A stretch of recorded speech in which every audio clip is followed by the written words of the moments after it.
بسم الله الرحمن الرحيم.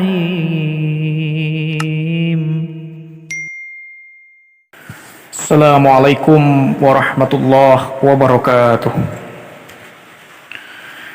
إن الحمد لله نحمده ونستعينه ونستغفره ونعوذ بالله من شرور أنفسنا ومن سيئات أعمالنا من يهد الله فلا مضل له ومن يضلله فلا هادي له أشهد أن لا إله إلا الله وحده لا شريك له وأشهد أن محمدا عبده ورسوله اللهم صل على سيدنا محمد النبي الأمي وعلى آله وصحبه وبارك وسلم.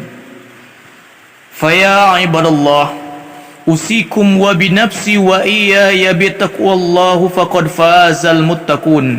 فقال الله تعالى في القرآن الكريم وهو أصدق القائلين أعوذ بالله من الشيطان الرجيم بسم الله الرحمن الرحيم يا أيها الذين آمنوا اتقوا الله حق تقاته ولا تموتن إلا وأنتم مسلمون.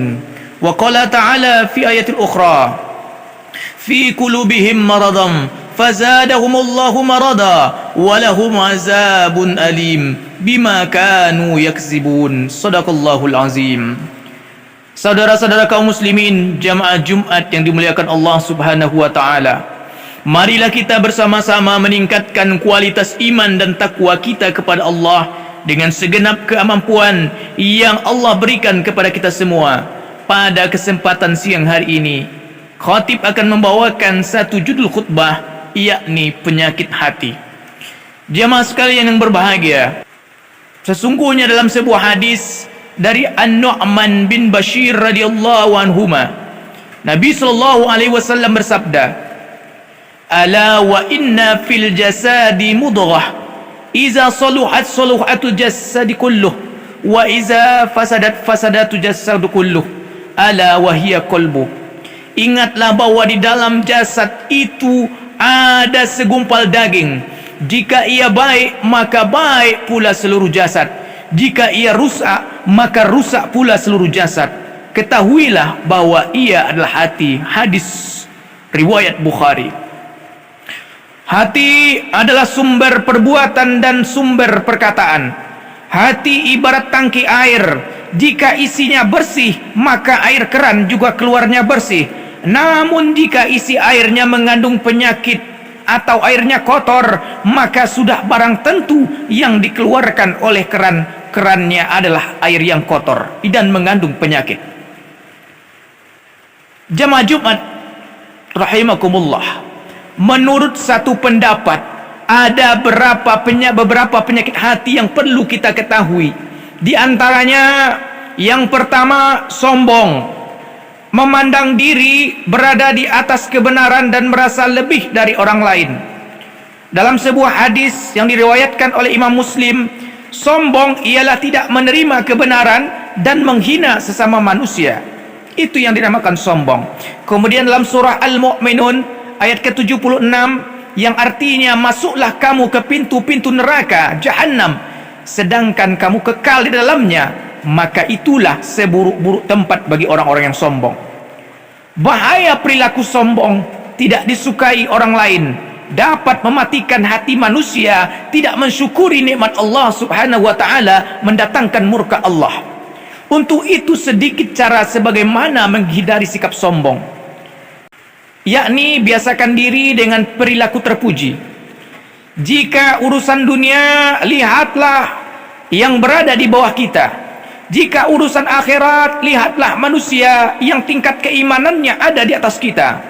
Perbanyak zikir kepada Allah, memperbanyak sahabat yang soleh dan solehah. Jika mendengar atau melihat atau mengetahui salah satu hukum Allah, maka terimalah walau mungkin agak sulit melakukannya. Saudara-saudara kaum muslimin, jamaah Jumat yang dimuliakan Allah Subhanahu wa taala. Berikutnya penyakit hati, yaitu ujub. Perilaku atau sifat mengagumi diri sendiri dan senantiasa bangga akan diri sendiri. Bahaya perilaku ujub, yakni terhapus amal baik yang telah dikerjakan dan bisa mendatangkan murka Allah Subhanahu wa taala. bisa menjerumuskan kepada sikap takabur, tidak disukai orang lain, merugi di akhirat, terpuruk saat hari kiamat. Sedikit cara menghindari sifat ujub.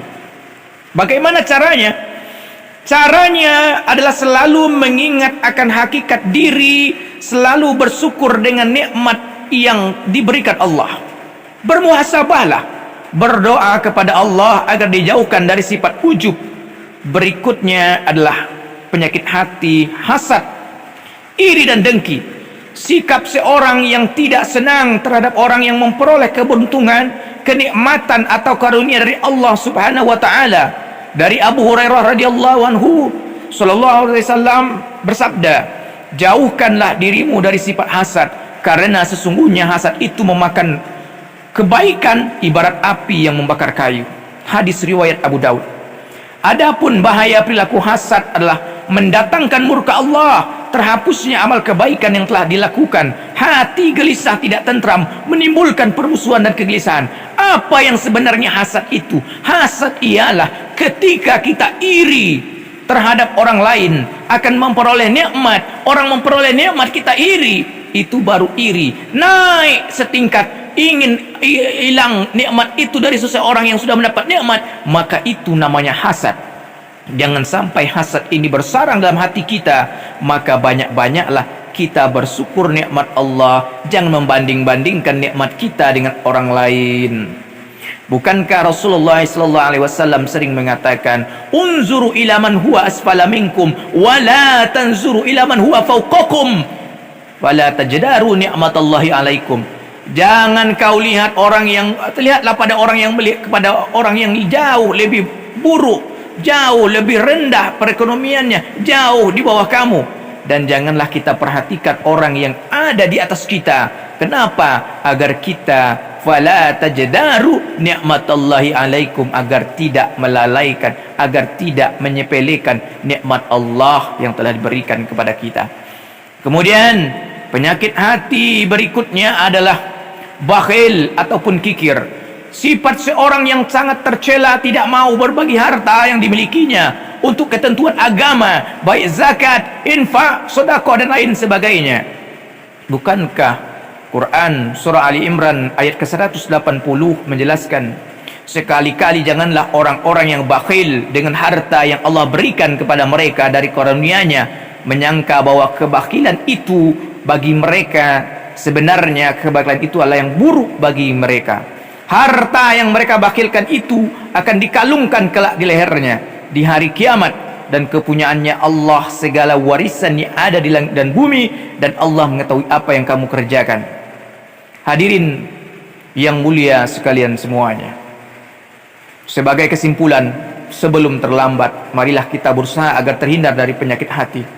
Barakallahu li wa lakum fil Qur'anil azim, wa nafa'ani wa iyyakum bima fihi minal ayati wa zikril hakim, wa taqabbala minni wa minkum tilawatahu innahu huwas samiul alim.